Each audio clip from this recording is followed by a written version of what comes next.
जादुई कपड़े ठेला। बहुत पुरानी बात है। नगीना गांव में लल्लू नाम का एक कुम्हार रहता था। वह बहुत गरीब था। लल्लू और उसकी पत्नी रेखा खुशी खुशी अपना जीवन व्यतीत कर रहे थे। एक दिन लल्लू अपनी पत्नी से बोला, अरे सुनती हो भाग्यवान, मैं तालाब किनारे से मिट्टी लेने जा रहा हूँ। ठीक है, आप जाइए, जब तक मैं खाना तैयार करती हूँ आप जल्दी आइएगा, क्योंकि आपने कल मुझसे वादा किया था कि मुझे पास के गांव भोगनीपुर में मेला घुमाने ले चलेंगे। हाँ, मुझे अच्छी तरह याद है रेखा। मैं उस मेले में मिट्टी के बर्तन, खिलौने और सजावट के सामान बेचने के लिए अपना ठेला भी लेकर चलूँगा और तुम्हें भी ले चलूँगा। हाँ, यह अच्छा सोचा आपने जी। घूमना का घूमना भी हो जाएगा और व्यापार का व्यापार भी। लल्लू तालाब के किनारे से मिट्टी काटने चला जाता है। वह तालाब उसी गांव में रहने वाले अज्जू का था। वह हमेशा लल्लू से चिढ़ता था और हमेशा उससे लड़ता ही रहता था। लल्लू, आज तुम फिर मेरे तालाब के किनारे से मिट्टी काट ले जा रहे हो। मैंने तुमसे मना किया था ना कि नहीं? मैं सालों से इसी तालाब के किनारे की मिट्टी से कलाकारी करता आ रहा हूँ और यह तालाब तुम्हारा है, यहाँ की मिट्टी नहीं, ठीक है? और हाँ, मिट्टी पर तो सभी का अधिकार है। लेकिन यह मेरा तालाब है और मैं अपने तालाब के आसपास की खूबसूरती को नहीं बिगाड़ना चाहता हूँ, समझे लल्लू तुम? अज्जू, यहाँ की मिट्टी कलाकारी करने के लिए सबसे अच्छी है और तुम्हें तो खुश होना चाहिए कि तुम्हारे तालाब के पास की मिट्टी से भगवान की मूर्तियाँ बनाई जाती हैं। अज्जू बिना बात के लल्लू से हमेशा झगड़ा करता रहता था। लल्लू हमेशा इस बात से परेशान रहता था। लल्लू को उस दिन वापस आने में देर हो जाती है। क्यों जी, आपने इतना लेट क्यों कर दिया आने में? अब तो मेला भी खत्म हो गया होगा। क्या बताऊं रेखा, अज्जू ने फालतू में मेरा समय बर्बाद कर दिया, फालतू बहस करने लगा, इसलिए आने में देर हो गई है। ठीक है, कोई बात नहीं जी, आप चिंता न कीजिए, हम लोग फिर कभी मेला देखने चलेंगे। अगले दिन लल्लू अपना मिट्टी के बर्तन का ठेला लेकर बाजार जा रहा था। तभी माइक पर एक व्यक्ति ऐलान कर रहा था, सुनो सुनो सुनो, सभी गांव वाले सुनो, इस सोमवार को हमारे गांव में अनोखी रेस की प्रतियोगिता होने वाली है। जिस किसी का वाहन सबसे अनोखा होगा वो यह रेस जीतेगा और जीतने वाले को पूरे 2 लाख रुपए इनाम में मिलेंगे। लल्लू यह सुन सोचता है, वाह क्या बात है, मैं भी इस रेस में भाग लूंगा। लल्लू अपना नाम भी रेस प्रतियोगिता में लिखा देता है और घर जाकर रेखा को सारी बात बताता है।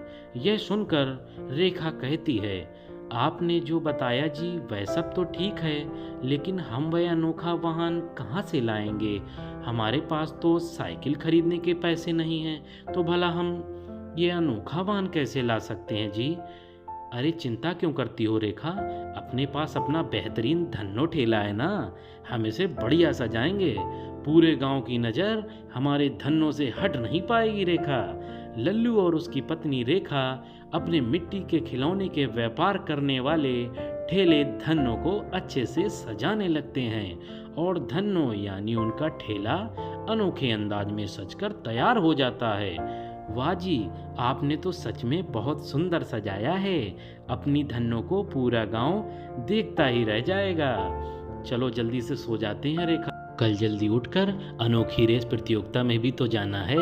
लल्लू अपने ठेले को अपने घर के बाहर लगा खाना खाने चला जाता है।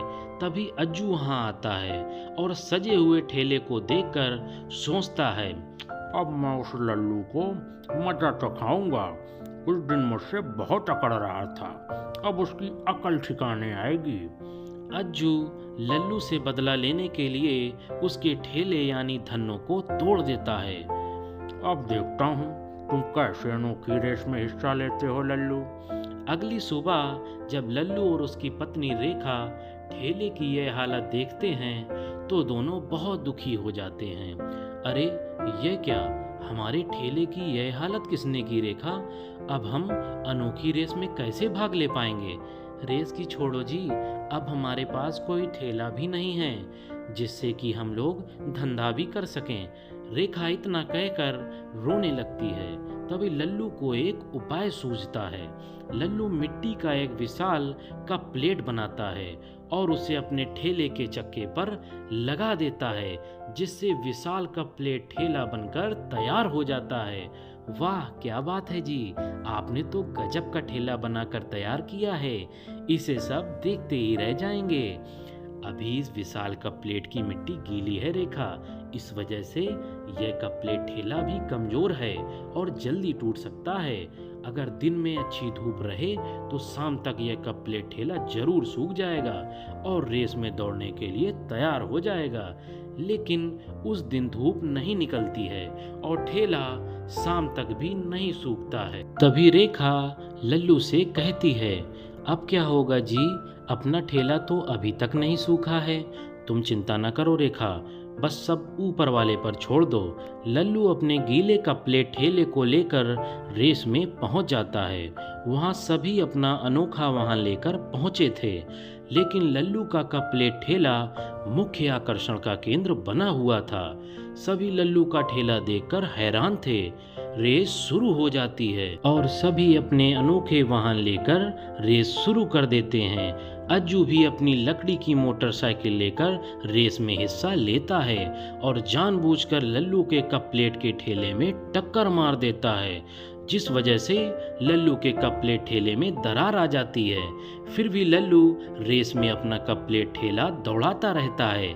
अचानक से लल्लू का कप प्लेट ठेला जो कि टूट चुका था, वह अपने आप ही जुड़कर सही हो जाता है और तीव्र गति के साथ आगे बढ़ने लगता है और लल्लू रेस जीत जाता है और सभी वहां देखते ही रह जाते हैं। तभी अज्जू लल्लू से माफी मांगने आता है और कहता है, अरे लल्लू भाई, मुझे माफ़ कर दो, मैंने जानबूझकर तुम्हारे ठेले में टक्कर मारी थी।